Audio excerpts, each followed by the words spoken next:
Doug the Great Western engine worked hard in the yard at the big station. Sometimes he pulled coaches. Sometimes he pushed trucks. But whatever the work, Doug got the job done without fuss. One day, Doug was resting in the shed when the fat controller arrived. "Your work in the yard has been good. Would you like to have a branch line for your own?" "Yes, please, sir," replied Doug.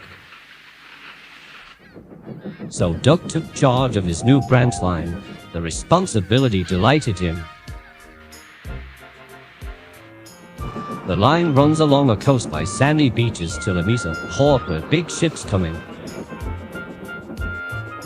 Doug enjoyed exploring every curve and corner of the line.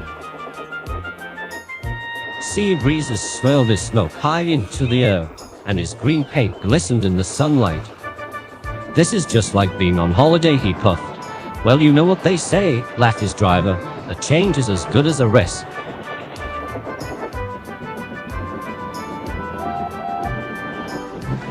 Soon, Doug was busier than ever.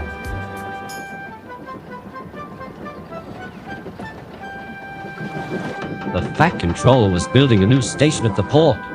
Doug pulled the heavy trucks of bells whenever they were needed. Bertie looked after Doug's passengers, and the other engines helped too. But the work took a long time. Noise and dust filled the air.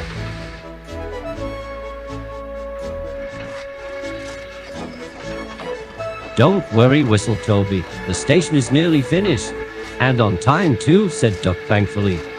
Doug felt his responsibility deeply and talked endlessly about it. "You don't understand, Donald, how much the fat controller relies on me." "Och, aye," muttered Donald sleepily. "I am Great Western and I—" "Quack, quack, quack." "What?"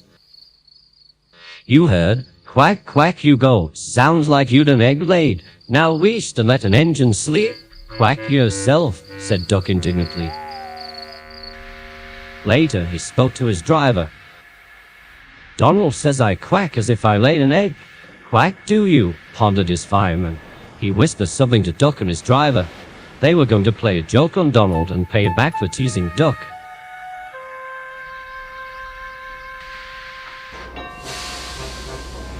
The engines were busy for the rest of the day, and nothing more was said.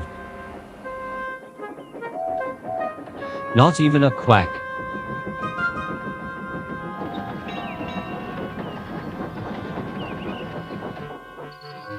But when at last Donald was asleep, Doug's driver and fireman popped something into his water tank.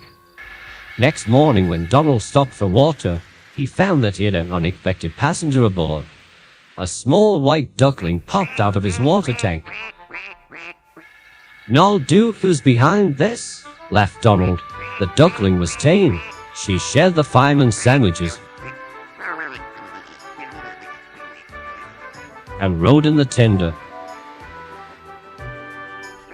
The other engines enjoyed teasing Donald about her. Presently, she grew tired of traveling and hopped off at a station, and there she stayed. That night, Donald's driver and fireman got busy, and in the morning, when Doug's crew arrived to look him over, they laughed and laughed. "Look, Doug, look what's under your bunker." "It's a nest box with an egg in it." Donald opened a sleepy eye. Well, well, well, you must have laid it in the night, Doug, all unbeknownst." Then Doug laughed too. "You win, Donald. It'd take a clever engine to get the better of you." There's a pond near the duckling station. Here she often swims and welcomes the trains as they pass by. The station master calls her Dilly, but to everyone else, she is always Donald's duck.